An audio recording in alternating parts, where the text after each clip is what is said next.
Started in on Winn-Dixie right away, trying to clean him up. First, I gave him a bath. I used the garden hose and some baby shampoo. He stood still for it, but I could tell he didn't like it. He looked insulted, and the whole time he didn't show me his teeth or wag his tail once. After he was all washed and dried, I brushed him good.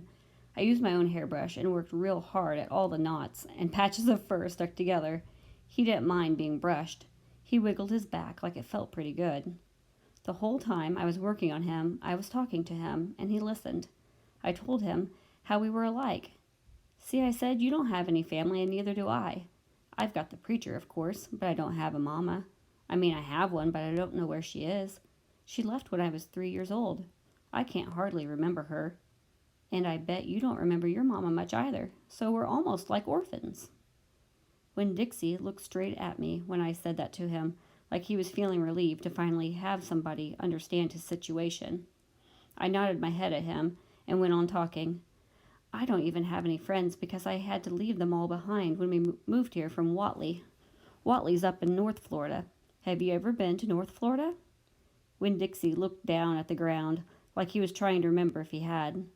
You know what I said?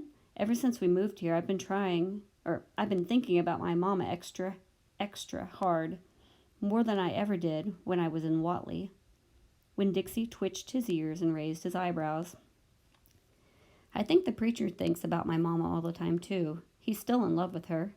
I know that because I heard the ladies at the church in Whatley talking about him. They said he's still hoping she'll come back.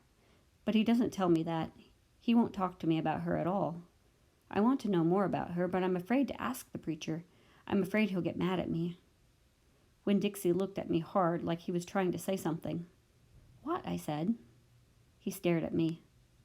You think I should make the preacher tell me about her? Winn-Dixie looked at me so hard he sneezed. I'll think about it, I said.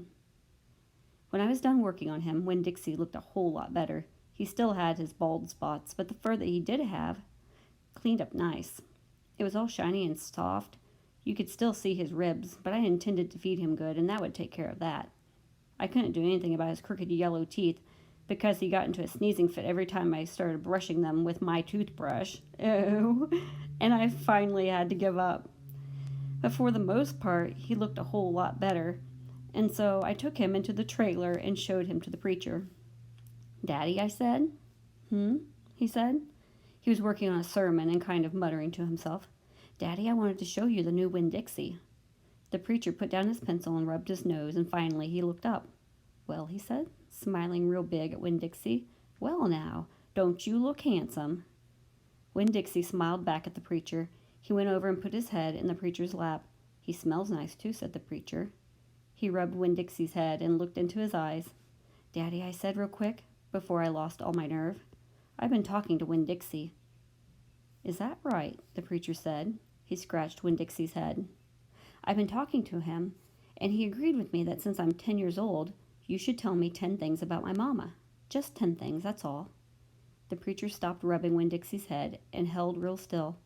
I could see him thinking about pulling his head back into his shell.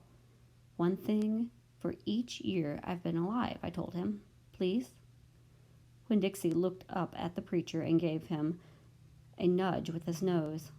The preacher sighed. He said to Winn-Dixie, I should have guessed you were going to be trouble. Then he looked at me. Come on, Opal, he said. Sit down, and I will tell you 10 things about your mama.